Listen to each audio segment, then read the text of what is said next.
do some smart searches using the combination of ChatGPT and your Google Scholar, right?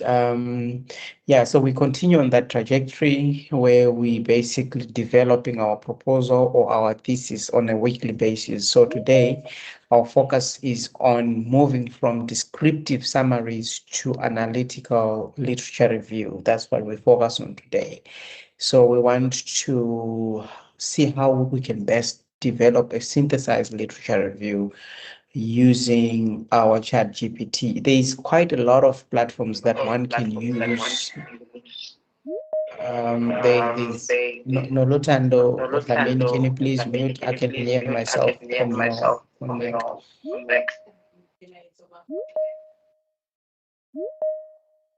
All right, thank you so much.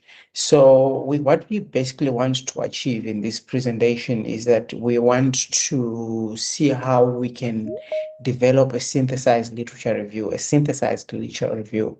and how we can move away from the basic approach that normally most of our students, especially honors and master students, they tend to develop a literature review that is narrative in nature, that is not well synthesized. So the purpose of this demonstration and presentation is to get to the point where you'd have to develop a synthesized literature review. So first things first, my name is Dr. Morenga, and I'm gonna be with you until the 27th of June on this series of workshops, right, where we bring in the AI human collaboration as a way of enhancing and streamlining our research process for master's, honors, and PhD students, and also early career researchers. Right. So I'm a founder of African Leaders in AI, an organization that spearheading the implementation and use of AI in all sectors of society. I specifically focus on AI and research within the higher education space, but also my research area interest is in media, journalism, and communication, where I also look at issues of gender and women portrayal, particularly women leaders. So that's my research area. So I participated extensively in the developing of the UKZN AI policy, where my thoughts also put in my 6 cents in there. Then I'm a former member of the UKZN AI task force, right, where I was responsible in training deans, academic leaders, and your, your students, postgraduate students, in how to effectively use AI in an ethical manner, right? So I'm carrying up on that project beyond the university settings, right? I advise deans, academic leaders on AI ethics, especially in examining, disputes of where students are being accused of having used AI extensively, right? So I've been involved with that kind of work for a long time, and to date, I've trained more than 1,000 academics and researchers on the ethics of generative AI within the research space. We have a platform that we are working on developing. I think it's safely say 75% developed, that conducts your research for you. I think in one of our presentations before we start, I'll arrange that next week we do a video demonstration of how that platform works. It's a very interesting platform for researchers who are doing qualitative research. Right. So As a doctor that today, said, was that a comment? Right. So we will be having, like I said, these workshops on a weekly basis. From we started in January, and the series ends in All right, there's somebody who is presenting there with me.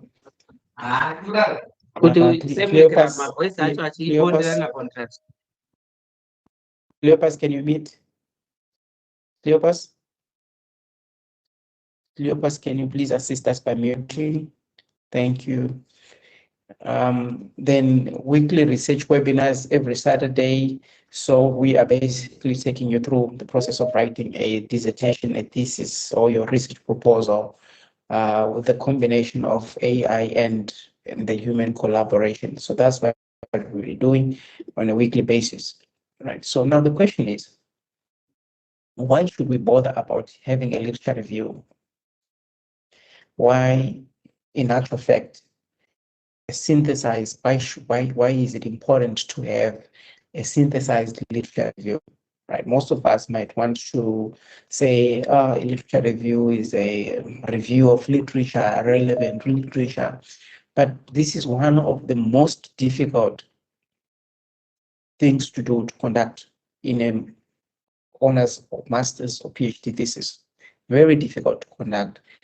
So the question is, why literature synthesis matters. So we're saying a strong literature review, it has to demonstrate some key aspects. It has to have some things that it needs to have. For example, it needs to have an intellectual positioning in a field, within a field. Number two, we need to understand of dominant debates. Number three, you need an awareness to demonstrate an awareness of competing theories. And you also need to have identification of conceptual and methodological gaps in your theory, right? So basically, the whole idea of a literature review or a synthesized literature review is justification for your research contribution. We need you to situate yourself to say, this is my contribution to the debate about this particular subject or field of inquiring, right? So the key point that I want to stress in this particular point is that supervisors and reviewers are not asking, have you read enough, right? What they're rather looking for is that, or they're asking for, is that, can you think across what you read? So we're moving beyond the idea of us saying this scholar said, the other scholar said, C said, to coming and looking at through what they have said. What are we getting from what they've said? What is the meaning of what they've said? Right? We'll demonstrate that as we proceed. So this presentation is structured in two. The first section will, as usual, will have a conceptual presentation where we do the PowerPoint presentation, understanding that as academics, it's very difficult to get across academics if you do not come up with a PowerPoint presentation, right? So that's what we're going to do. But there's a common problem, right? Everything emanates from a problem. Why are we talking about a synthesized literature review? Sorry, in this presentation, we're not going to be defining what a literature review is. We're not going to be talking about the different kinds of a literature review, because our objective and goal is to come up with a synthesized literature review. That's what we need, a synthesized literature review. So whether the literature review is a descriptive, a scoping, or systematic or bibliometric, it doesn't matter at this particular point. What we want to achieve is we want to come up with a synthesized literature review. Then it emanates from the common problem that we see in most of the dissertations and theses. And it's sad because some supervisors have come and are accustomed and accepted that kind of literature review, the descriptive writing in literature review, right? We've examined about a decent number of theses, right? In PhD and masters and honors. I can't even count honors, right? I've examined them, quite a lot of them, and I had an opportunity to examine prior to your AI and during the era of AI, right? So I've seen the transition and the change in how the literature reviews are being done, right? And from that experience, right, we've decided to say, let's have a conversation around the common problem, and the common problem in this particular case being descriptive writing. So there are typical patterns for descriptive patterns, right? In your literature review, as it pertains to students who are submitting their work. The first thing, and that worries me a lot in master's thesis and PhD thesis and dissertation, is that you would find the whole literature review. It starts by saying author A argues that, author B states that, similarly, author C found that, right? And the key characteristics of this kind of descriptive literature review is that they are reviewing one study at a time. So you are basically doing a study report, right? You're reporting on the studies. There is therefore no thematic organization, there's no critical comparison, there's no clear positioning of your study. Where do you or your study fit in within this whole matrix of what is being done? And I'm sure most of us are common and familiar with this. Well, so basically it will be a annotative bibliography, right? And it is presented, that annotative bibliography is therefore presented in this case as a literature review, and it's common amongst master's students. You just have your subheading, maybe your subheading is talking about the consequences of drug use in communities. Then the student begins to unwind author A in their study, this is what they found, and these are the findings, these were the methodologies used, these are the theories used. So you have chunks of paragraphs in the dissertation, right? Chunks of paragraphs. Each paragraph is focusing on each specific author and what they found, right? So they're looking at case on a study per study basis, right? And as a result, you'd find that there's no thematic organization, there's no critical comparison of what these studies are. They are not synthesized or integrated at the end. So that's what a common problem is in this, in writing literature reviews, right? That doesn't mean the student didn't do the work. They actually read the work. They actually do the research course. They went through all these 100 papers, that they went through 50 papers, and they know what the papers are talking about, right? But where the shortfall is that we are being presented with a mere description, right, of studies with that is devoid of critical comparison, devoid of thematic organization. And that's a shortfall. I mean, people are passing, but you struggle if you meet a different reviewer or examiner. So why, the question is, why is this problematic? Or why is the descriptive literature review problematic? Why should we be worried about the descriptive literature review? Is that it shows reading, but analytical thinking is close to zero, right? And at the master's and the PhD level, we expect you to have moved from you regurgitating knowledge or what people have done to you actually thinking through what people have done, what have they said, right? So you're presenting, you say, this is what they've said, but through what they've said, this is what can be deduced, right? So it is problematic to have a descriptive literature review because it does not build an argument, right?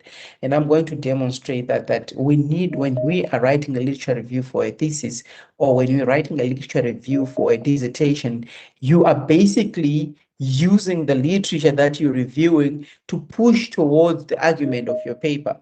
You're pushing the argument of your research through the lens of what has been done, right? So if you are arguing for, your argument is assuming that your argument is you are arguing that the over reliance on ChatGPT or your generative AI leads to laziness among academics, right? So you are not going to basically present a description of research, right? You are taking what have been said to push through that argument. So at the end, you'd find that your literature is not simply saying A said, B said, E said, right? You begin with a topic statement sentence that push your argument. Then you bring in authors and scholars that support your argument. Then at the end, then you synthesize that, which I will demonstrate to you as we proceed, right? So when we have a descriptive literature review, it makes the review long but intellectually thin, right? You can meet the 50 pages. I know I've been reading a literature review that is 50 pages. I've read literature reviews that are very long, and a person who spent 6 months saying, "Oh, this guys, a literature review is a tough one. Hey, I've met the number of pages, right?" But you want to ask yourself, is the goal meeting the 20 pages your supervisor require, or to produce a synthesized literature review, right? So what we often come across, is a literature review that is descriptive and long in nature, that meets the required number of pages, right? That is all the authors, recent authors. It ticks all those boxes, but you would find that it is thin, right? It is a bare and basic description of what other people have said, without a golden thread, the argument that is required there in that literature review, right? So that's what we normally coming across, right? So now, for us to get to have a synthesized literature review, fundamental things needs to be considered, right? We need to understand the differences between a descriptive of which we've already identified what a descriptive literature review is. Then we need to understand the difference between a summary, right, of which is one of the things that most students are presenting to us: a summary, an analysis, and a synthesis, right? Those are three different things that are often misconstrued by students, by masters and PhD students in their literature review when they're writing. What most people present for examination or to their supervisors at face value, it's a summary of what literature, of what has been done before, right? We're just getting a summary of, you're summarizing literature, right? Then some, and I'm confident to say very few provide an analysis, right? And very, very few provide a synthesis of what literature has been done. So what is a summary then? A summary then is you're basically restating what a single study says.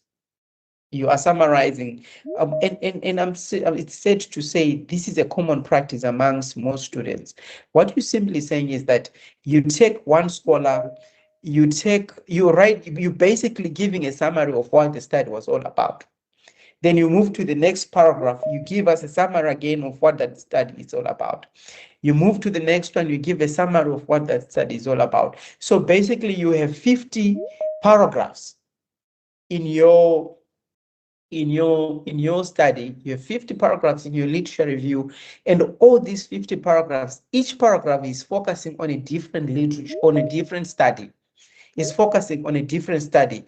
You're giving us what the study was all about, you're giving us what the study found, the methodologies, the theories that they focus on. You're basically having a showdown, right, of what all these various studies have focused on. That's the summary, right?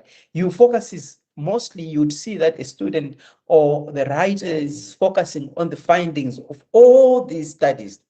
You're looking at, oh, this is what they found, and what they found is very interesting, and it adds to the body of knowledge and stuff like that. So you are like, you have a horse, you are like a horse with blinkers that is only focusing on all those things, right? But let's move beyond that, right?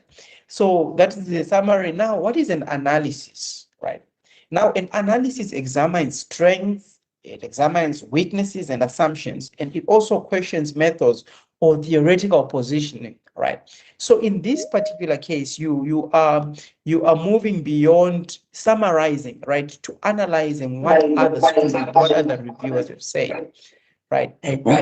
So you are saying this particular study that I have, or this set of studies that we have, the strength of this study is, right, it lies in this. There are gaps in this study, and their key assumptions is that, right? Then you question the methods that were used in that study to say, well, while this study has these strong findings, right? However, the methodology that was used here, it was a qualitative methodology which has inherent weaknesses in that we cannot entirely generalize based on the specific case study that they used, which was focusing on a single case, right? So us generalizing these findings and their applicability to the broader spectrum might be limited, right? Therefore, there are gaps in this study or in this group of studies, and that gap necessitates us to conduct this kind of study that I'm proposing. Therefore, there is a case for us that is identified in this literature that we have. Or you can look at and you analyzing the theory that were employed, right? The theories that were employed. So this a group of studies based. Most of them were relying on the feminist media theory, or they were relying on the systems theory. However, there is a gap. There is a blind side in these studies because the overemphasis or over reliance on this theory allowed them to not see the importance of other theories that are more relevant. Therefore, this study has a case. I have a case to move on to my study. Right. So that's what synthesis basically. That's what synthesis basically is all about.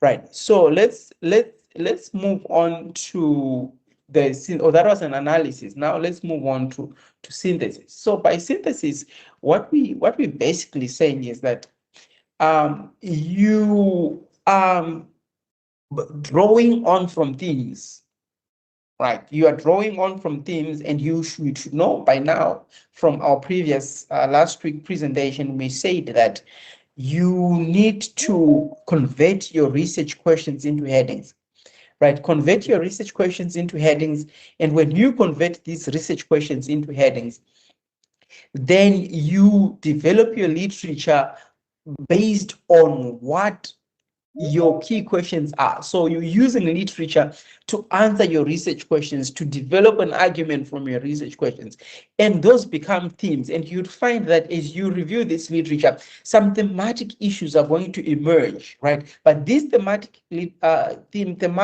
aspects or patterns are not going to emerge from the blue. They are emerging guided by your key research questions. So this approach will allow you not to drift away from the aim of the study, from what your study intends to do. At the end of the day, when the document is complete, you'd find that everything that you have reviewed or synthesized or focused on is actually guided or within the parameters of your key research question or your objectives. So we are saying in this particular case, when you are synthesis, a synthesized literature review emanates from the key questions, and those key questions are converted into headings and themes and sub-themes, right? So we're saying when you are reviewing the literature, you need to integrate multiple studies into themes, right? So you'd say you would find that okay, my research question is asking about what is the role of generative AI in higher education, right? Then when you look at that, you'd find that there's the theme of research, there's the theme of teaching and learning, there's a theme of examination, there's a theme of assessments, right? So now what you're doing is that you categorize your literature according to these themes, right? You can actually go and use Boolean operators to search for literature for that particular theme only. Then you now not reporting or summarizing what studies have said, you're actually pushing an argument, drawing on your available theme or your question. So that's what we're saying. We're saying we identify patterns, tensions, right, within studies. This is where you're bringing in issues of saying, oh, there are convergences in these studies, right? There is the difference is this group of studies, this strand of research is going towards this direction, and the other one is going towards this direction. This one is in favor of generative AI. This one is against generative AI. That becomes your focal point of engagement, then you need to identify key debates. Those debates need to be categorized. What are the prevailing debates? So we're saying in a synthesized literature review, you're moving away, or you're detaching away yourself from summarizing to looking at patterns, tensions, and debates, so that you can show what the body of knowledge collectively reviews. And what is being reviewed is in relation to what your key questions are asking, right? So we're saying shift is required. You're moving from isolated reporting of individual studies to reporting or integrated arguments and building an argument for your study. So you're building a strong case, and this strong case is building on your key research questions, right? So that's a synthesized literature review, right? What is analytical synthesis in practice, right? So how does it look like in practice before we get to your practical demonstration of how we can use ChatGPT to use to develop that synthesized paragraphs? So we'll do a brief demonstration. We need to see and make a difference between a descriptive paragraph and a synthesized paragraph, right? What each looks like, right? What is this analytical synthesis in practice? So now, in analytical synthesized paragraph or literature review involves the following things, right? It involves a key following points, right? You are grouping literature into conceptual clusters. This is very important. So you are grouping literature into different conceptual clusters. You have different concepts, right? We're looking at the concept of artificial intelligence in higher education. We're looking at the concept of copying and pasting. We're looking at the concept of hallucination. We're looking at the concept. So your literature will be structured around those, right? But you are not just summarizing those, you're actually pushing an argument to say, well, if my central argument is that AI is good, generative AI is good in higher education or in research, right? So that literature should review that argument, right? But it shouldn't have blind side. It shouldn't be blind or lopsided. It should also acknowledge those that do not appreciate your argument, right? So the second thing is that you need to be identifying dominant schools of thought, right? What are the key thoughts that are emerging in that literature? You need to be highlighting theoretical disagreements. What are the key theories that are being used, and what are the fallacies in those theories? As you integrate, as you push your literature review, you also need to recognize methodological patterns.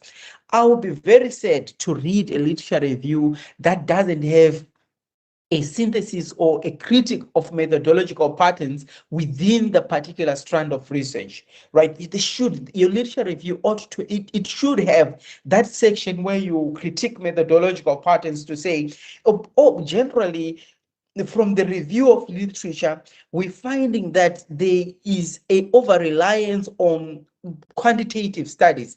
Most studies reviewed are quantitative studies, and it's worrying because quantitative studies have shortfalls, right? They do not cover those blind spots in terms of in-depth understanding or analysis or integration of insights from the participants. We're only reporting numbers, right? We're only reporting how many people use AI, but we're not understanding in a qualitative manner how these 90% people are actually using and how they think about the use of AI. So the methodological patterns need to be reviewed in your literature. And when you recognize these methodological patterns in your literature review, you get to the point of saying, I mean, there is really a need to have my study, which is a mixed method study, because we've seen that there's only two strands of literature. There's the quantitative, the qualitative. There is no one that is mixed methods, right? But also there's no one that is longitudinal. For example, you're doing studies that involve the use of AI. You're going to need to have a longitudinal study that says that looked at the introduction of AI, the uptake of AI, the current use, and what later use is being. So those are if you don't look at the methodological patterns and strands in your literature review, you lose a point where you can push the argument for your methodology or the rationale for your study that you're using. So we also need to identify unexplored areas, right? Unexplored areas. What are these studies of saying? This is what they've investigated, but what are the areas that are unexplored? You need to have that argument. You need to have that section in your literature review. You need to move beyond just looking at what has been done to say, this is what has not been done, right? And that will assist you to push for further research, right? We need to connect the debates to your research question. This is very important. What are your research questions? Like I said, the best way to do it is convert your research questions into key themes and headings, right? So the core question to ask is, what does this literature collectively suggest and what is missing? So when you close your eyes or when you're reading your work or your literature review, you need to ask yourself, what are we really saying here? What are they really saying? Right? Not what they are saying, but what are they really saying? Beyond what I'm seeing, what is being said, what is being suggested, what can I deduce from this literature? Until you answer those questions or explain those questions in your literature review is more or less like a summary of what others have said, right? So there's three structures that are there that we need to follow, right, when we're writing our literature review. The first one is structuring a literature review along thematic structure, right? And this is the common one, right? In the thematic structure, your literature review is structured along the themes, right? So we're saying you organize the literature according to recurring concepts, the patterns or debates that appear across multiple studies, right? We've already established this. So instead of grouping by author, you group by ideas. And it's a very common mistake that most researchers do. You'd find that people group their research, their literature review according to authors. They begin by saying, author Moringa in their study, this is what they found, and this is what they've been doing, and these are the key findings, this is A, B, C, D. And they unwind, they go and on and on and on. But we are saying a thematic structure, there has to be thematic structure. Your literature review should be thematic in nature. Look at recurring concepts, right? Look at patterns and look at debates, right? If researching, for example, if researching digital journalism, themes might be, right? So your themes that emerge might be monetization strategies, your audience engagement, platform dependence, ethical concerns, right? That within each theme, right? Remember, these themes are emerging from your research question, right? Within each and every theme, right, that you have identified, this is where you compare multiple authors, right? You show where they agree and you show where they disagree, and then you move in to identify gaps. So that's how your paragraphs or your themes, each and every theme should reflect. You go in there, identify a theme, right? And in each and every theme, you need to compare what the authors are saying. Have 10 authors in each and every theme, right? That you say, okay, under this theme, I'm going to synthesize to review under these 10 authors, right? Then compare what these authors are saying, right? Then show areas of agreement. The authors are agreeing. And the moment you borrow on these terms, right, you're comparing multiple authors. When you bank these terms in your head before you start to write, show areas of agreement, highlight disagreement, and identify gaps. That's what you need to have. Right. So there is another theoretical literature review. I love this one so much. And when you are in journal publications, I think you'd find that most reviewers are actually, and editors are actually preferring theoretical literature review. So in this case, what you are doing when you're doing a theoretical review is that you're organizing the literature according to different theories or conceptual frameworks scholars use, right? So instead of grouping by topic, you group by theoretical lenses, right? So you say my study focus on reporting of women leaders, women politicians in the media. Then I think through, then I say, what are the key concepts or key themes or key concepts, sorry, or theoretical concepts that are commonly used by scholars? Then I will say to myself, let's look at political economy concept, the political economy theory. Then that becomes my heading. Framing theory, post-colonial theory, feminist media theory. Then I go and look and categorize my debate around scholars and how they review, how they've done their work along these key theories, right? So I'm not having a summary of authors, but I'm looking at these 10 authors that focused on political economy theory, right, as it regards to how they have been used in reporting women leaders. So I'm advancing my argument from a theoretical position of position, and I'm advancing my argument from the framing theory position, right? And this theory, this approach is very strong, and it's very strong, especially when you'd want to develop a journal article. But more often, we've seen that even supervisors themselves, they actually tend to avoid this one because it's very strenuous. It's very difficult. But thank God we have AI now that can assist us in terms of getting to synthesize this theory or develop your literature review along these thematic or this conceptual line of thinking. Right. So there's another methodological structure. So you can decide to write your literature review along methodological structure. So you organize the literature based on research methods used in the field. Right. You are not grouping literature according to themes or concepts. Instead, you actually grouping your literature based on the methodologies that have been used. So you say quantitative, the strand of quantitative research, right? Quantitative based studies.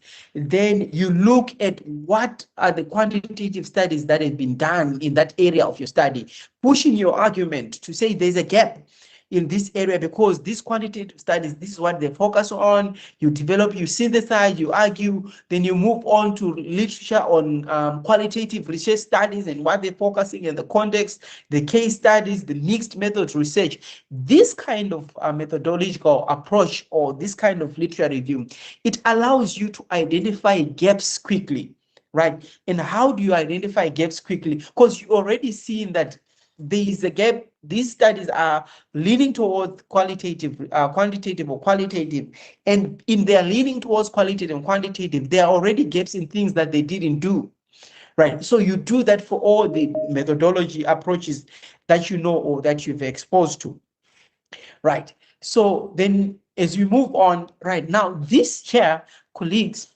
is the best practice structure to do your literature review thematically, right? Is the most common structure and most preferred structure to do your literature review according to themes, right? So we're saying here, you begin with the analytical paragraph formula, right? So you begin with a theme, right?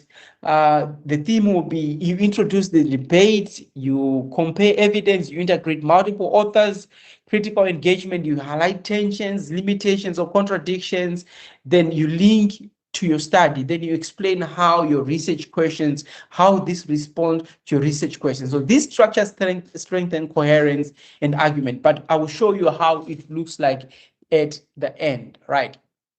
Now the question is, where does AI fit in this whole matrix, right? And I thought it was very important for us to familiarize ourselves with what it means to synthesize literature before we get to jump into AI. Because if we jump into AI without the fundamentals or the basic understanding of what the kind of literature review we're looking for is, we'll be doing an injustice to ourselves. So where AI fits into, where does it fit into this whole matrix, into this whole synthesizing? So we're going to use AI, particularly ChatGPT, that I prefer. I prefer using free versions, right? Other versions that are there, your Perplexity, your Science Space, you need to subscribe those things to get the best outcome. But you can get the best outcome from ChatGPT without even a subscription. That's why we're trying to avoid the shortfalls of required in subscription, right? So where does AI fit in this particular case? We're saying here that it becomes a strategic and ethical integration tool, right? AI tools like ChatGPT now can then support us, right? When we have literature gathered, like we gathered literature last week, right? So we need to do a rapid thematic grouping when we want to identify recurring concepts, and we want to compare positions across text, and also highlight contradictions. This is where ChatGPT comes into place, and we're going to use ChatGPT to develop those paragraphs, right? So now, however, AI should not, this is a key point, should not replace critical thinking. We need to make sure that we're not generating fake citations. In our previous presentation, one of the days, we also looked at how to avoid fallacies, hallucinations, and other things. So we want to use ChatGPT to also to make sure that we are verifying our work, right? And we also want to stick to the ethical principles, where we say always verify our output and maintain intellectual ownership and be transparent where required by policy. So we don't want to over rely on ChatGPT, but we want to bridge the gap of human and AI collaboration as we develop our our literature reviews, right? So, but there are common mistakes when using AI in literature reviews that we need to identify or highlight before we get into the practicals. It's very important, right? We need to avoid blind copy and pasting, right? Which is what most of us are doing, right? Blind copy and pasting is you generate text and you do not verify or read and see if this text is making sense. You just copy and paste it to your document. We also need to avoid accepting fabricated references, right? This is a very big one. We need to make sure that when we generate text, we are not just taking text as it is, but we also need to verify that those references are accurate and thorough and true, right? We also need to be aware of oversimplifying complex debates, right? AI, generative AI, ChatGPT has a tendency of, oversimplifying complex debates. They make them not thorough, right? They lack depth, right? And they are passed on as just, statements, right? So AI also has a problem, ChatGPT has a problem of removing disciplinary nuances, right? It tends to not be familiar with your discipline from which you come from.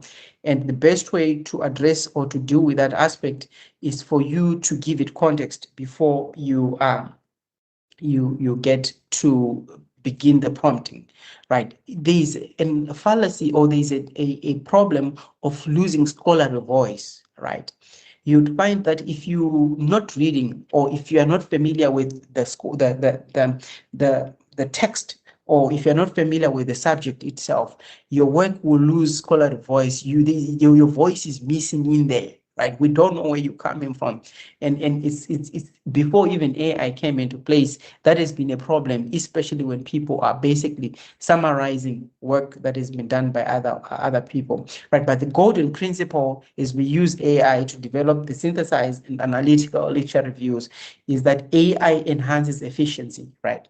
It enhances efficiency. It does not replace scholarship, right? That's our philosophy, and that's how we're going to treat AI. So in the demonstration that we're going to do, we're treating AI as a research assistant or as a research instrument, right?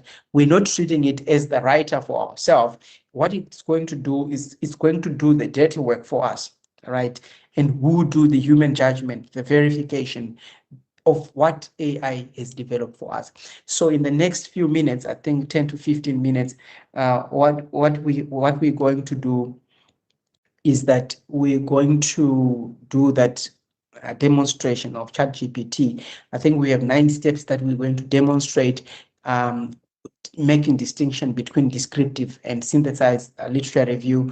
Then we'll try to produce a 1,000 words literature review section that is synthesized using prompts that avoid hallucination and stuff like that. So yes, that's what we're going to do today in the next few minutes. Then after, when we're done, we can open the floor to conversation and stuff like that. But while I transition to the practical section, I'm just going to take 2 or 3 comments, right, so that we do not have silence in the group on what we have already presented as we prepare for that. So I'm going to open the floor for 2 or 3 participants just to give us what they think as we move on to the next section, right? I'm opening up to that as we move on to our new phase and category. Right, any comments?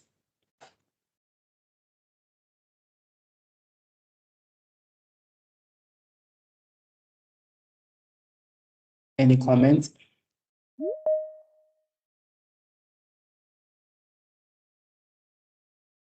Yes, Shonisani. There's Shonisani and there's Dr. Jerekai. Yes. So let's go in that order. Shonisai. Hello, doctor. Yes, how are you? I'm fine, and you? I wanted to ask, I'm doing PhD in a PhD study from the presentations of the structures that you gave us. Yes. Is it possible for me to use all these structures, or I only choose one? Right. So you can have an intersection of all these structures, right? Depending on how your PhD thesis is structured, right? So the best approach, like I said, the best practice is to follow the thematic structure, right? The thematic structure. And now when you have followed the thematic structure, what will happen is that you can infuse the theoretical aspect, the theoretical synthesis, and the methodological synthesis in that thematic structure, because the thematic structure emanates from the patterns that emerge from the literature that has been arranged through the research questions. And we are saying that for a good literature review, begins with the research questions that are converted into key questions, into subheadings, into headings and subheadings, right? And from that subheadings, you search literature and key themes and patterns emerge, right? When you are synthesizing, reviewing that literature in that process, then that's where you bring in the sections that look at the methodological structure or the methodological gaps, and also looking at the theoretical gaps, right? So the best way is to go through the thematic approach, right? But in your thematic and synthesis, the thematic analysis or whatever, you need to bring in what methodological gaps are, the methodological stuff that was there, but you're not discussing them as separate headings, right? But in your synthesis, when you are reviewing around that theme, you need to look at within this theme, right? There are key methodological issues that arose. There are key theoretical issues that arose, right, within this particular theme that I've reviewed. I think that will help you, because the moment you want to have different theory, different theory methodology in the same thesis or same dissertation, you end up repeating yourself. You repeat the same scholars over and again. Right. Hope that is clear. Let's go to Dr. Jerekai. Oh, yes, yes. Thank you very much, Doc, for the excellent presentation.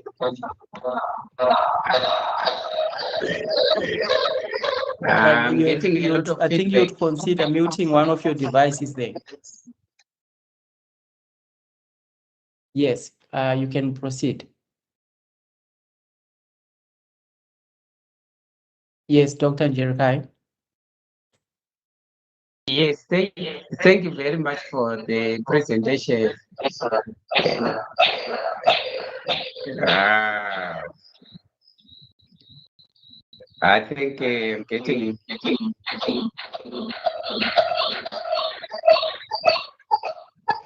the feedback. Right, proceed. We'll try to accommodate that.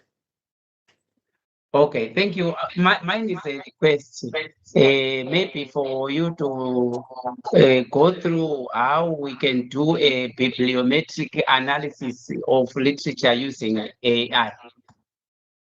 All right. Okay. So that would be one of our sessions doing, I'm writing this down, doing a bibliometric analysis, right, using AI, right? So this one is a simple one. I think this one, if we do it, it will take us only 30 minutes, right? It's a very interesting one. Thank you for bringing that up. We'll set up that session for you and the tools that will be there. But I mean, when we do things like this, we want to complete the when we're working on a manuscript or whatever we're working on and complete it on the go. So this one will require around 25 to 30 minutes to complete this one. We will put in the advert for that, and you need to be on the lookout. Then the next person here is the Samurai, then Tamsanga, then we go, yes, we need to move with time, right? Let's hear Samurai, then we hear Tamsanga, then we go to Sina, then Sobiso. Let's shoot. Yes. Thanks a lot, Doc, for such a wonderful, wonderful approach.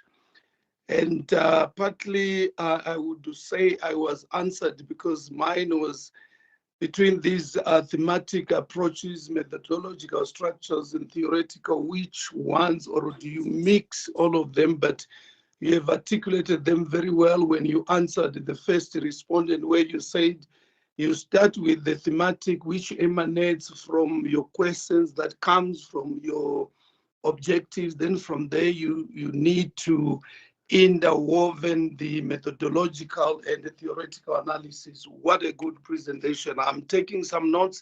And lastly, please, can you share this presentation on the platform so that we can also help those who also need this same important information? Thank you. Appreciate it. So we have this this is being recorded, and it will be available on Facebook and YouTube, and Facebook and YouTube, it is available, so anybody can go back and watch these presentations. Right. Let's move on to Tamsanga, Sina, and Sobiso before we start to do the demonstrations. I've been answered, Doc. For me, it was about the multiple types of literature methods, but you've answered that. Thanks. All right. Okay. Thank you. Thank you so much. Right. Thank you so much. Let's who's this is Sina, was that Sina talking? Then Sobiso. I'm not sure who should come first there. Yeah, I think it's me, Doc. Good morning, everyone. And thank you for this thought-provoking session. Doc, all I wanted to find out in the literature review, when my topic does not have recent literature. So how do I justify using the old literature? And also, is it a must for PhD students to have the theoretical chapter separate from chapter 2? Thank you. Yeah, I didn't get the first question right, but I got the second one. You repeat the first one for me, but let me answer the second one. So it's the PhD level, right? It's very important to have a standalone theory chapter, right? Because you seldom use one theory, right? In at a PhD level. Why I'm saying that is that if you have 4 questions, right, it's chances are these 4 questions that you have analytically, they cannot be answered by a same theory, right? They cannot be addressed by one theory, right? If you find your questions being answered by one theory, then that PhD is problematic, right? So what happens is that because you have 4 questions, you would probably have 2 theories that you need to unpack, right? And because you have 2 theories that you want to unpack, for you to unpack these theories, you are not just giving us a summary of the theories. You actually need to unpack these theories until a point where we have how they are applicable to your study, right? Because we want to, that becomes a very long section, right? That becomes a very long section. If you attach that to the literature review, assuming your literature review is already 20 to 30 pages, right? If you attach that theory section, that is 2 or 3 theories, that's also 30 pages. You're going to have 60 pages long of a chapter. And who wants to read a chapter which is 60 pages? Right. And what happens is that because you want to squeeze everything in the literature review, you're going to shrink your theory or you're going to shrink your literature review. Then both sections will lack depth because you want to feed them in a 20 pages, right? You want to feed them in a 30 pages. So it's always advised, one, because of the length, and another, two, because you want to explore depth, right? Therefore, you also need to make sure that each and every question in your study is answered using a theory, right? So that necessitates you to have that section that stands alone, right? I think that answers the second question, right? Let's go back to the first one. I think we are running out of time. We need to do the practical demonstration quick, right? Give us the first question, then we take the last hand. Okay, the first question was my topic. Most of the information is old. There's no recent. It's like 5, max 5 literature on recent information on the topic. So how do I justify using an article from 2015, for example? Right. So I'm not sure your area of study is, right? But I want to assume that the justification, because there is a lack of literature that is available, right? That's enough justification for you to use literature that has been done before, right? And you are building your study on that literature, right? But with that limited literature that is current and that is recent, right? That should be the literature that you front, right, in your study. But that literature, of course, you are grounding it within the outdated literature that you have. So that should be said from the onset, that to say, because there is limited literature in this field that is current, right, and you need to there should be a strong case for that. I'm not sure how limited that literature is. I mean, such that in the past 5 years you don't have 50 people or 50 scholars that have written about your study, right? But it doesn't necessarily to be about your study, right? It can be thematic. That's why I brought the idea of concepts when you're writing a literature review. What this concept here, that it has been explored, but it has not been explored in my discipline, in my study, in a study that is similar to mine, but it has been explored, and this is what they've said, and these are the gaps that are there. Then my study comes in here, right? So if you work around concepts and not subjects and not authors, you'd get more literature that is relevant, right? That is recent when you walk around concepts. So when you are looking at a concept of, for example, gender in media, right? There is not much literature that has been looked at when you're looking at South African case, but the concept itself has been explored. Look at those who have explored the concept, right, and what they've done. And therefore, that becomes a gap for justification for your study. Right, hope that answer. Let's take the last hand and move on to our practical demonstration. The last hand, please, is the last hand here is So Biso. Yes. Greeting everyone. Yes. Thank you, Doc. I think my question is very simple. I would like to know if these steps you have shared with us are only applicable when you're conducting a dissertation, or it's also applicable when you are doing a journal article. Right, they are applicable. I think so they are applicable in everything, right? But the universal practice would be the thematic one, right? Depending on your study, with your objectives of your study, right? You'd want. I love theoretical studies, right? Conceptual studies. My literature is normally theoretical literature, right? For journal articles and stuff like that. But the moment you come back to when you're looking, for example, journal articles, I think the theoretical literature is always the best, right? Because it integrates both the theory, the themes, and the theory at the same time, right? And also look at some findings in it, right? So these are applicable in all, depending on what the objective of the study is. If you're looking at a conceptual paper, well, the theoretical literature review will be the best. But I'm not sure to what extent will the methodological structure apply in a journal article, but I'm quite sure that in a dissertation it works. But these cut across, right? They cut across. But in journal articles, normally I suggest that I apply the theoretical literature review, and I've seen that reviewers love that a lot, where you integrate. So I don't have a separate literature review, then a separate theory. No, everything is intertwined.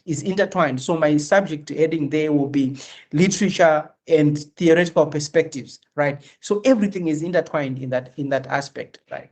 For a journal articles, because I don't have the whole luxury of writing 10 pages of theory and 5 pages of literature. Everything should be intertwined in 1,000 words. So the theory would work best, but depending on what the objective of the studies are. All right, colleagues, thank you so much for those questions. Because it shows that colleagues are following. So thank you so much. So what we want to do here, right? We want to develop a synthesized literature review, right, on my screen, right? But when you're working with ChatGPT or any generative AI, the first thing that you need to do is you need to work on questions, right? You need to work on questions. You must have questions. Right? So if you don't understand your research question or the central research question for your study, you are doomed. Right? So we begin by a question. So what we want to do is that the synthesis must always be guided by your research question, right? And AI follows your direction. That's one thing that we must ascertain, that I always argue that AI does not have objective on its own, right? Without the objective that you give them to do, right, they cannot generate anything, right? So they do not have objective, they follow our direction. And the best way to get AI or generative AI to follow our direction is to give them the questions, right? So to give them the questions, and when you are working on that, you need to give them context. If you remember last week, in our presentation, we said you need to have questions, right? So I'm going to use here, this is my questions, right? I'm going to copy and paste.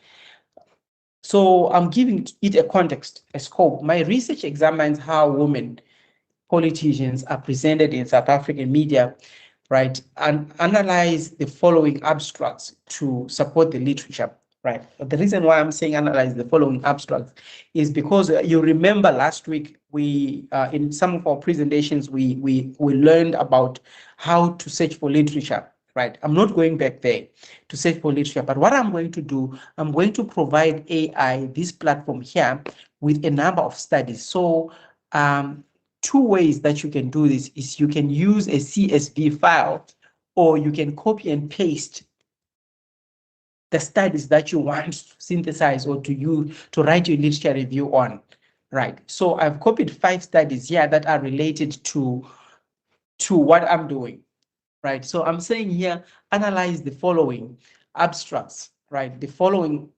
Analyze the following abstracts, okay, in these studies. Analyze the abstracts in this study. Right.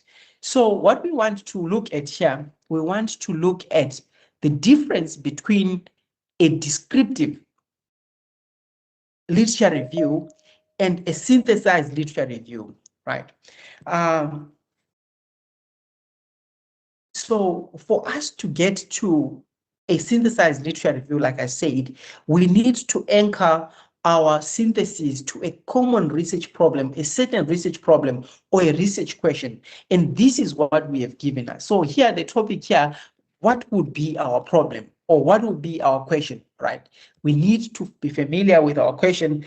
What question are we trying to answer, right? So in this particular case, our question would be, how does the media report on women, right? How does the media report on women politicians in South Africa? So we need to run a synthesis, or we want to run what a descriptive paragraph, right? So it says to me, searching for abstracts and analyzing themes, right? It's doing that. Let's give it some time, or we can choose here to say answer now, right? If you want a quick fix, if you want a quick answer, we can just say answer now, right? We'll get something, but let's give it some time so that it can think and synthesize what these studies are. Or alternatively, I can choose to upload, right? I can choose to upload.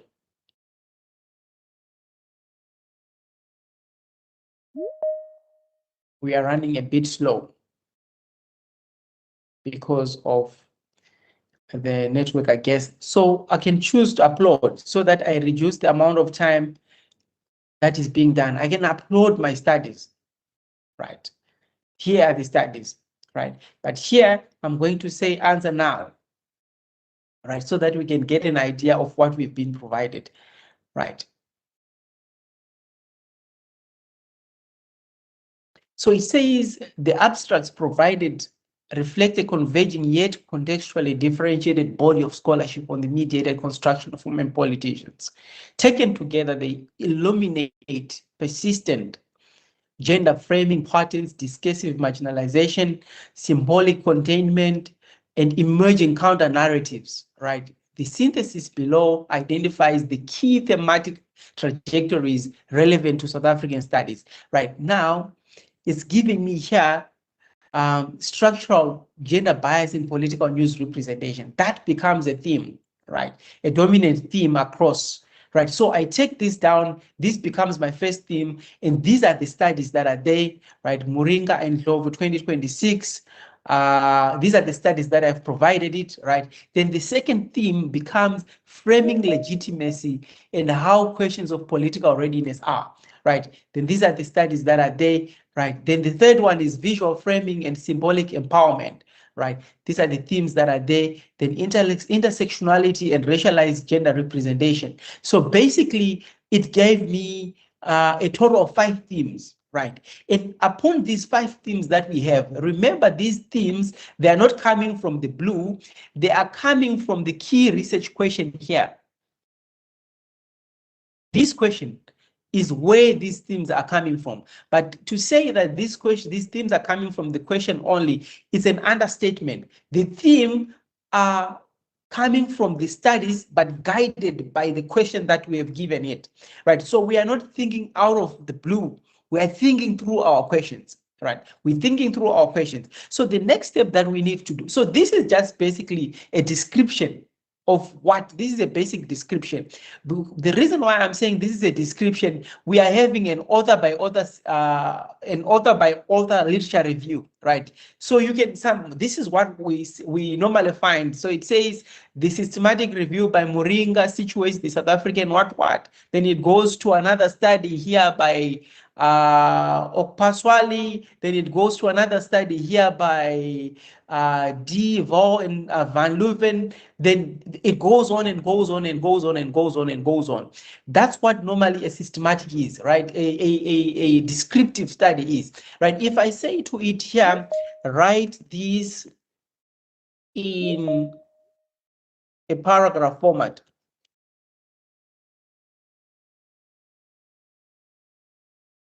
Right. If I say write in a paragraph format, right, you'd see that this paragraph format here is still more descriptive, and this is what most people present. Most people present. Right. This is one thing that most people present.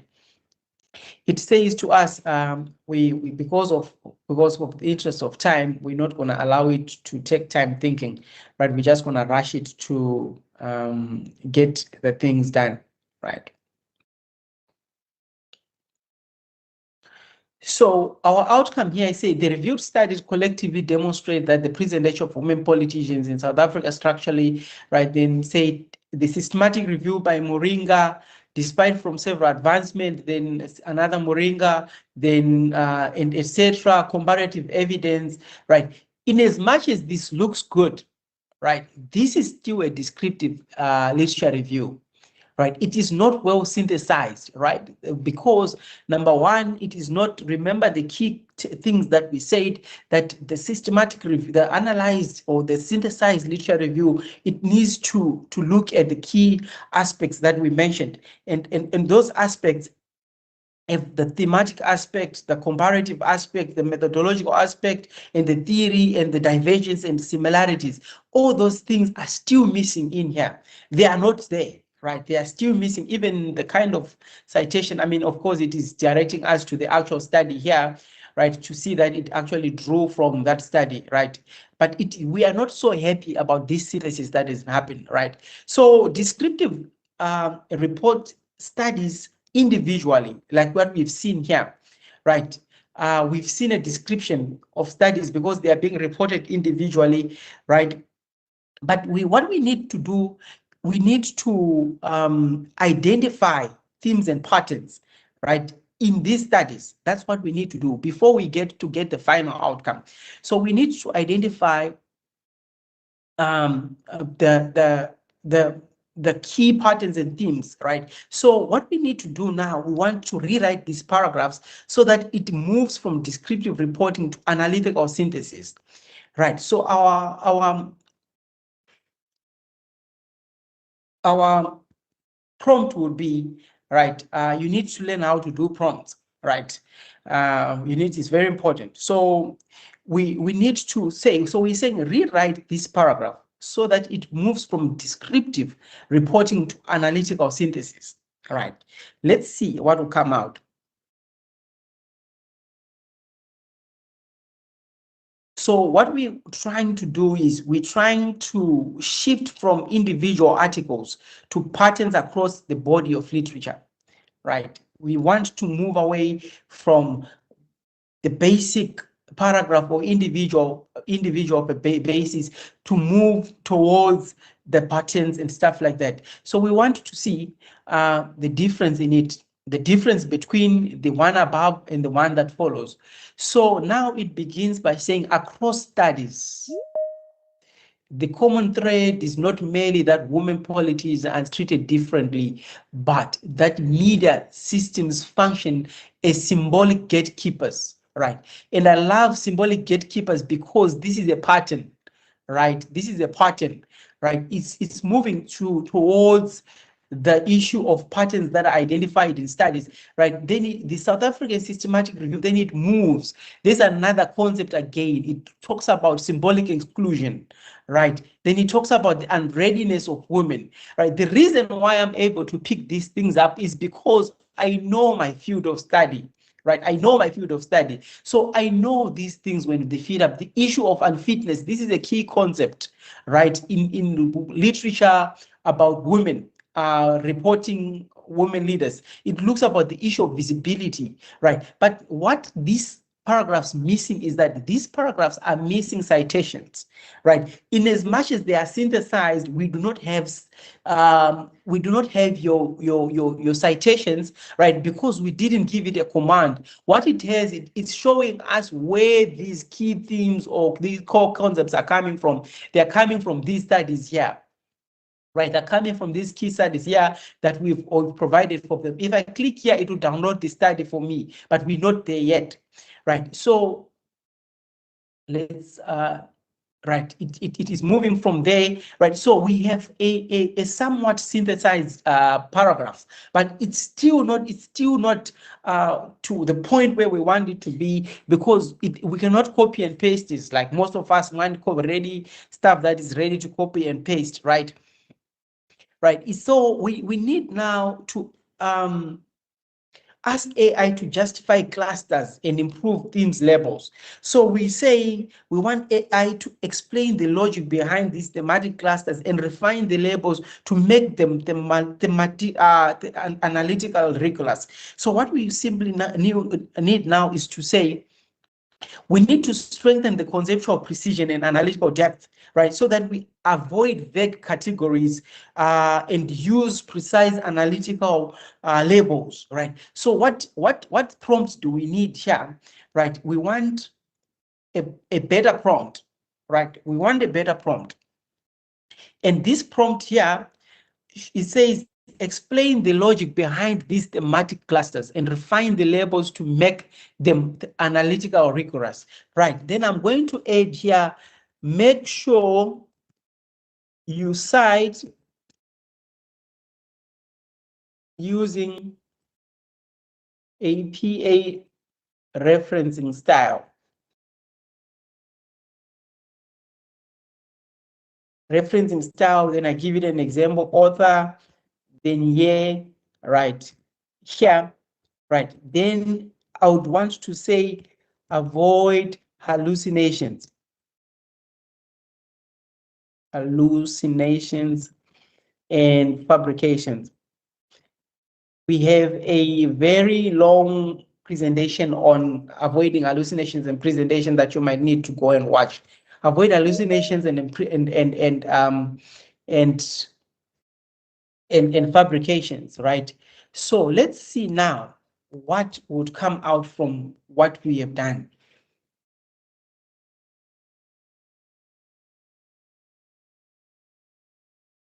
It's taking time to think. I'm going to say answer now, right?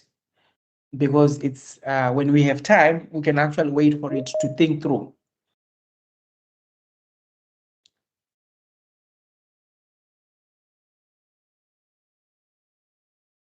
Right, so we said explain the logic behind these thematic clusters and refine the labels to make them analytically rigorous. So the purpose was for us to understand where these themes are coming from, right? So the first theme was detect discursive framing legitimacy, right? Then the second one is narrative symbolic containment, right? Then the third one is multimodal construction.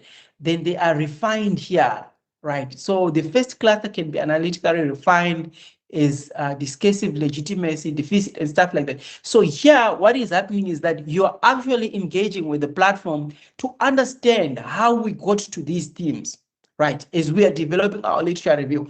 And ladies and gentlemen, this process here will allow you to be able to defend when you're doing a viva share of your study. When you are presenting your study or defending your study, you'll be able to defend and explain how you get to these themes or the literature as you read and understand what is coming in there. You'll be able to engage with your text. You'll be able to engage and to read what key themes are there, what clusters are there, what model gender representation are there, what are the themes that are there, how did we get to the themes, right? Those are the things now that the future researcher is going to be asked to say, you know, we know you're using AI to write your literature review, but now let's test your understanding, your knowledge of your literature review. Sit down, come here, tell us what you did, understand, make us understand these themes. How did you get to these themes? Explain to these themes, explain these themes to us, right? So when we are here, now we've seen that we have the themes are there, they are explained, they are, how we got to those is explained. But now what do we want to achieve? Because we have the themes and we have the citations, they look accurate to me, we might need to verify those, right? But how do we get to a good synthesized to a good synthesized literature review, right? So what we need now is to say, let's generate a good paragraph, an example of a well-synthesized paragraph, because we've made the difference between a paragraph that is descriptive in nature. Now we want to look at the one that is well-synthesized and look at its key elements, right, as we go down, right? So our key prompt here will be, now, after all is said and done, right, after all is said and done, now generate for us a well-synthesized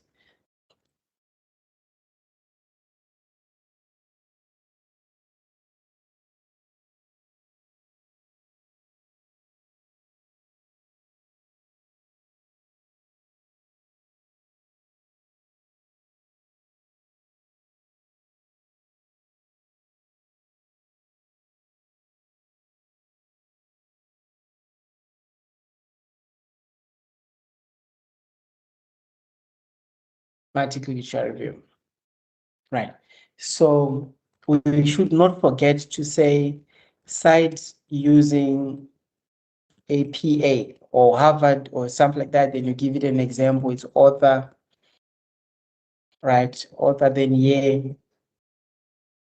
We just want one paragraph, right? We don't want a lot of paragraphs. We just want one paragraph of how the well-synthesized literature review would look like.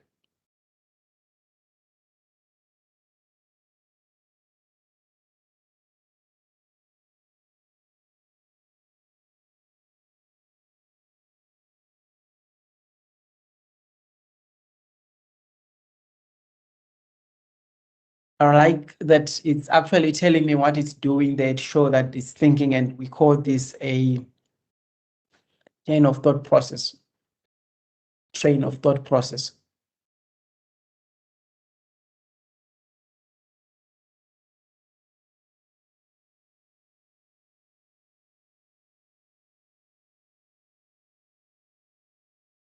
Right. So it says to me here, a thematical reading of scholarship on women, polities, and media indicates that gender bias operates less as sporadic negative and a more structural approach. This becomes our topic sentence, right?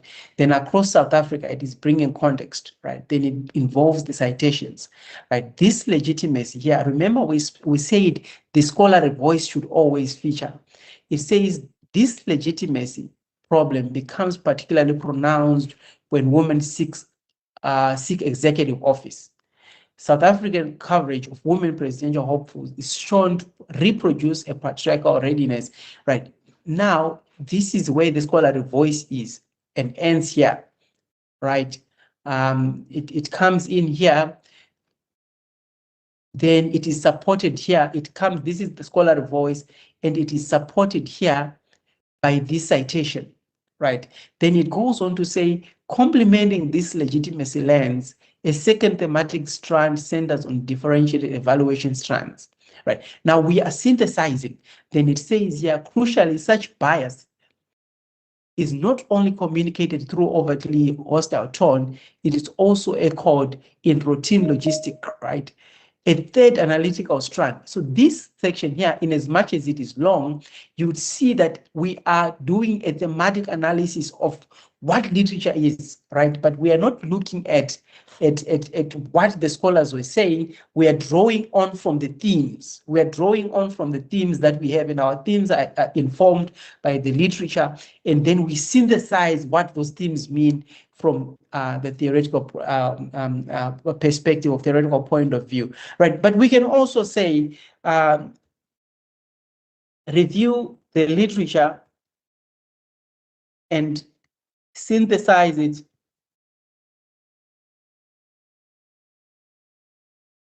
from a methodological structure, right? Let's see what we have. and see the difference in terms of, this is the thematic one, right? No, let's not bother ourselves about this, because this is a reference point where this information is coming from.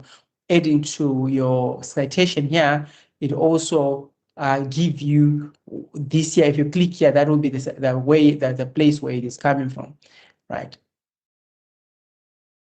Let's just say answer now so that we can get to what we have.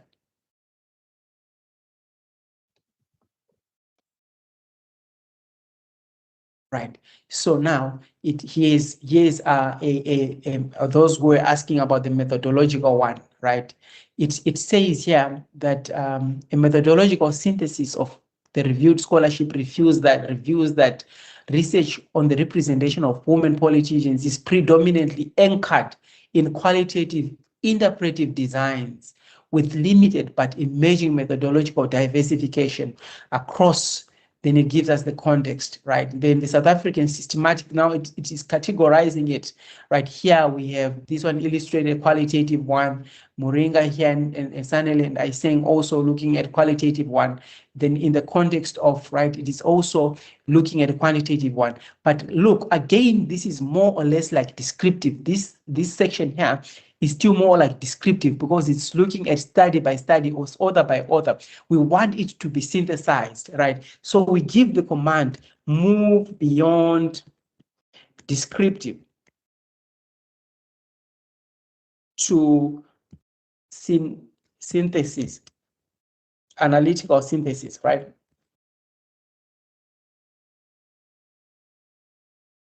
Right. Not by author, but by research methods or design, right? Right, using paragraph format. It's always important, right? So we had this one here that was more or less descriptive in as much as it gives us what is actually at ease, right? So when you've done your thematic analysis here, right, we've done a thematic analysis of all the studies and stuff like that, you can decide now to move on to look at the methodological aspect of your literature, all the literature that you've reviewed.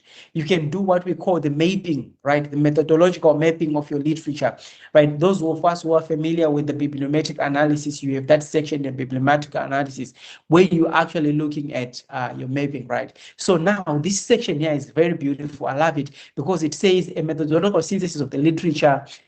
This is our topic sentence, but it says interpretive discourse-oriented content monitoring and multimodal approaches. These are the common one. Then here it begins to look at the cluster, methodological cluster, looking at systematic content analysis, right? These are the studies that look at systematic content analysis, right? But you would find that there's not enough citations here. We're going to need to give it to say it must be densely cited, but taken together, the methodological architecture of the field, this is beautiful, right? Reviews and imbalance. Now, this is what we call by a synthesized literature review and identifying gaps in literature, right? There's a few imbalance. The literature is heavily output orientated, right? Focused on text and images, interpretive epistemologies, and only modestly triangulated. Production studies, ethnographic news research, experimental audience design, and longitudinal causal analysis remain comparatively rare. So these here are gaps, right? This structure orientation explains why the literature is strong in diagnosing representational bias, but weaker in explaining its institutional reproduction or its measured political effects. Methodologically, the field would benefit from, number one, mixed method design. So when you have come to this point, ladies and gentlemen, this is where you know that you've done justice to your literature review. When you are synthesizing and reporting the literature like this, in this manner, identifying gaps not by looking at what this one is argued, or findings only, right? When you are looking at the thematic structure, the key themes that are there, the key concepts that are there, the key methodologies that are there, I can also choose and say, review the literature, right, based on, right, theories and, right, theories applied across study, right, in one paragraph. We don't want to waste time. In one paragraph.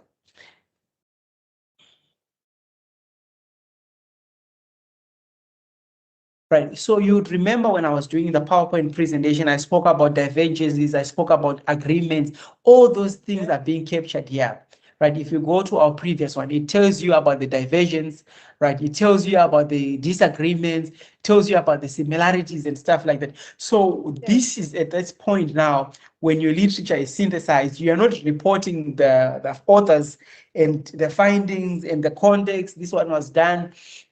You're actually synthesizing literature based on, right? So this will be a paragraph that is focusing on theory. A theory-based synthesis of the literature shows that research on the representation of women in politicians is predominantly anchored in feminist media theories and framing with complementary use of discourse analysis, right? Then we go on and on and on, right, colleagues? This is a synthesized literature review that is focusing on theory driven. This one is a theory driven, right? So you can do that for all the studies, and so you can actually choose to say group all theories, group all studies that focus on feminist theory, right? On group all studies that focus on framing theory, right? Or group all studies that focus on the framing, the critical discourse analysis as it pertains to the reporting of women leaders. Colleagues, this is what we regard to as a synthesized literature review. Now, the question is, what do you do with this work when it is done?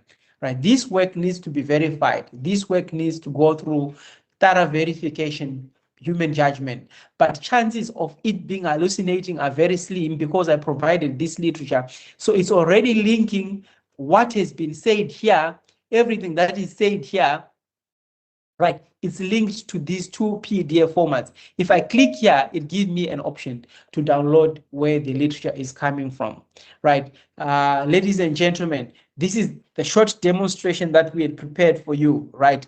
We emphasize and say, do go and verify your information when you are done reporting your synthesis or your literature review.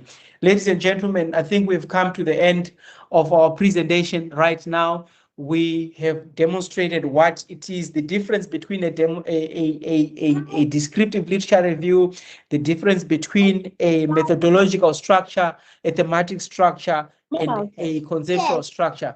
This is what we had for you today.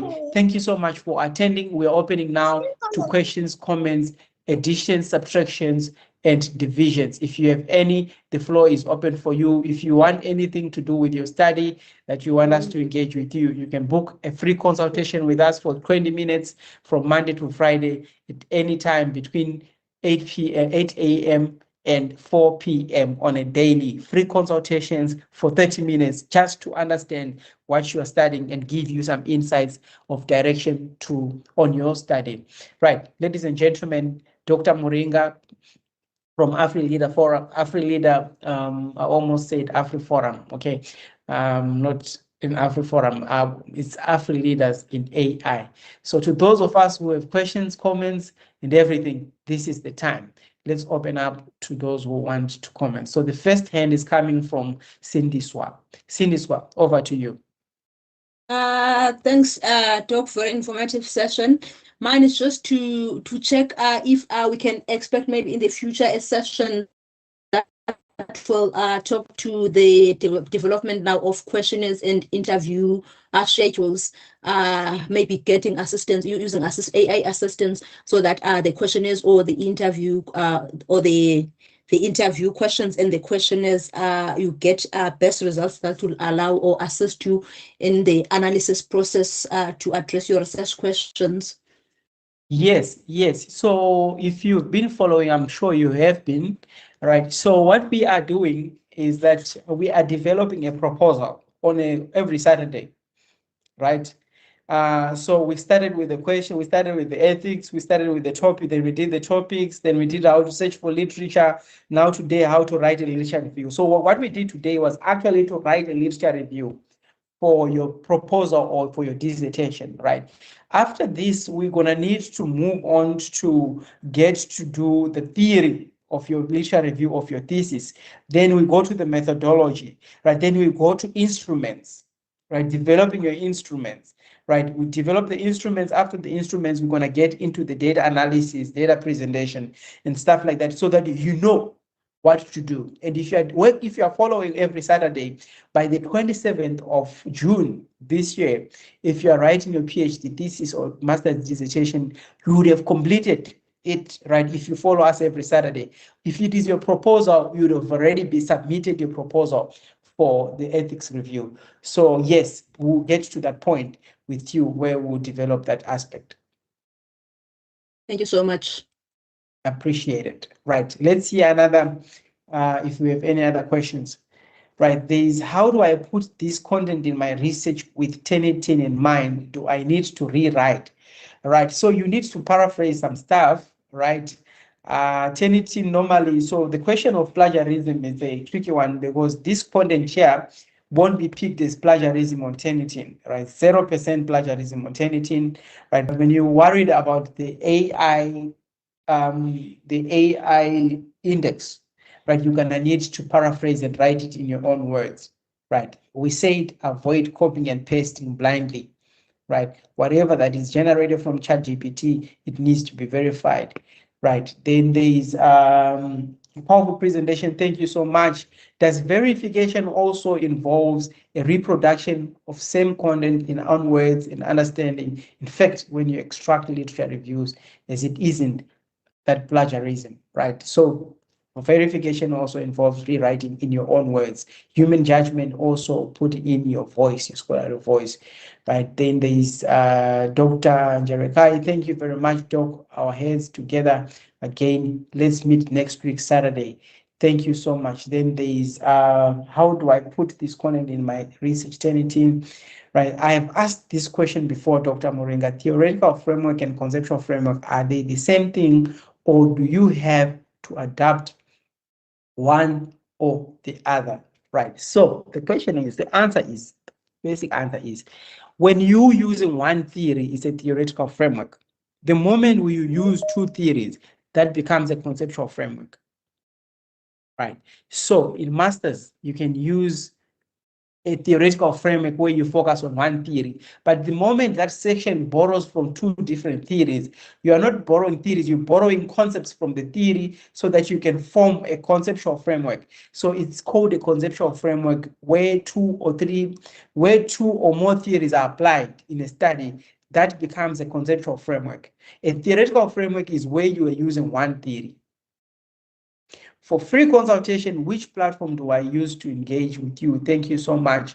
Right, for free platforms, if you want to engage with us, just go to MG Research website and book a consultation with us, right? We'll tell you what time it is for 20 minutes, 30 minutes free consultation every day. You can, beyond 30 minutes, that will be billed, right?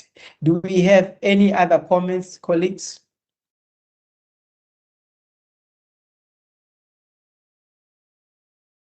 Right. Do we have any questions? Any hands?